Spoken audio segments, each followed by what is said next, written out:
Hot Show, Hot 95.7. My name is PK. Sarah Pepper. Buenos dias, it's Ivan. People are torn by this gun control debate. Of course, sparked by Colorado and the whack job up there. Yeah, he had 6,000 rounds. He had a semi-automatic, a shotgun, a handgun, and a knife, and he obtained them all legally. Now, before the story even broke, you have people raising the gun control issue, and should there be stricter rules and this and that? What are people saying via the text messages at 43952? Hey, Hot Show. Hey, hello. I don't think it should be a matter of whether or not you can own a firearm. I think it should be a matter of what you can and can't buy through the internet, which I thought was because he bought a lot of that stuff on the internet. Oh, he did? He bought 6,000 rounds of ammunition from the internet, so they're saying stop them buying from the internet. Somebody said there should be a red flag for someone purchasing 6,000 rounds of ammo and explosives. They have explosives. They have software that catches perps. Why not something that raises red flags for that? Yeah, which is another thing. My whole point is that if somebody wants to go crazy, they're gonna find the means to do it. I don't think that banning them is the answer. And look, if you ban semi-automatics and somebody just has, I don't know, a handgun, you don't think you can just come up with a way to hurt just as many people with that? Totally agree with you. I just think from each one of these situations, we learn about a different hole in the system, and they just continue to try to patch these holes. I don't think you could say, I'm taking guns away from everybody, but I think they can say, you know what, you can't buy a lot of ammunition on the internet. There has to be a place where you register to be able to buy any sort of firearm. But that person can't buy ammunition, period. Let's say he can't get what about getting behind the car? And what about the guy that went crazy a few years back and ran into a farmer's market and killed how many people? But I just think that with each one of these, you have to learn something from it. And if it stops one person, I think a lesson was learned. And at what point do we learn that just sometimes people just go crazy? I think that that's the scariest part of all this, is that it is just the crazy.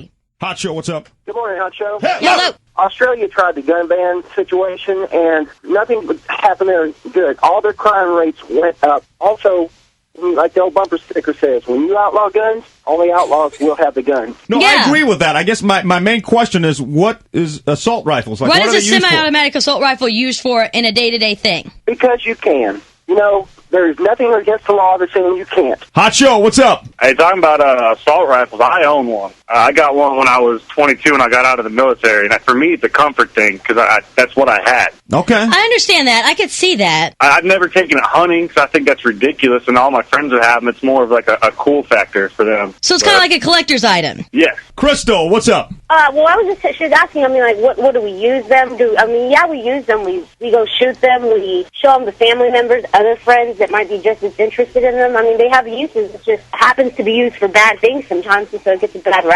So should there be, stiffer rules to get a semi-automatic rifle, or are there stiffer rules to get a semi-automatic than a regular handgun? That specific, my aunt just bought an M16, actually an M4, and a AK-74, which is similar to the 47, but a little different. And I don't remember there are stiffer rules. All right, well, from the arms room, we got Brandy? Yes. Brandy! Hey, how are you doing? How are you? Good. Hey, listen, question. Is there a difference when you buy a handgun to an automatic weapon? Is there more things you got to pass? Like different rules? Yeah. Well, a semi-automatic rifle, there's really no other rules. You're going to fill out a Form 4473, and they're going to do an ATF background check. But if you do full auto, that's a whole nother ballgame. Those are not easily accessible. It's called an NFA item or a Class 3 item. There's more paperwork involved. It's more extensive. A lot of times, in order to get that, you're waiting about 6 months before you get all your forms approved by the ATF. Now, what's the waiting period just to get a handgun or a semi-automatic? There is no waiting period in Texas. If we run your background check, you can get that gun the same day and walk out. This is Brandy from the arms room. One more question. When you do the background check, does it just check for a criminal history, or do they check to see if you've ever been psychologically evaluated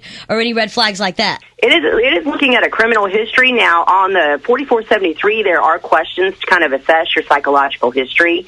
They're asking you to be honest. Now, that's not always the case, right, but it does evaluate you there. And people who sell firearms, they're evaluating you as you fill out the paperwork as well. There have been times we've said, no, we're not going to sell a firearm because somebody looked a little concerning. There was something in their behavior. And quickly, semi-automatic weapons, are they usually used for protection? Is it a collector's item? Do people hunt with them? What's the use? When you're talking about rifles, it kind of varies. Some people use the AR-15 to go out and do hog hunting with it.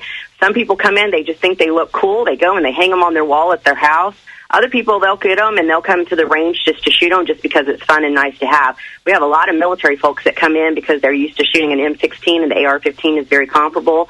So that's what they're comfortable with and they like it. That's Brandy from the Arms Room. Thank you, darling. We appreciate you answering some of our questions. Yep, you can check them out at thearmsroomtx.com. Kind of makes me want to go. That's where I go. Yeah. I was just texting her earlier saying that I wanted to head down there. More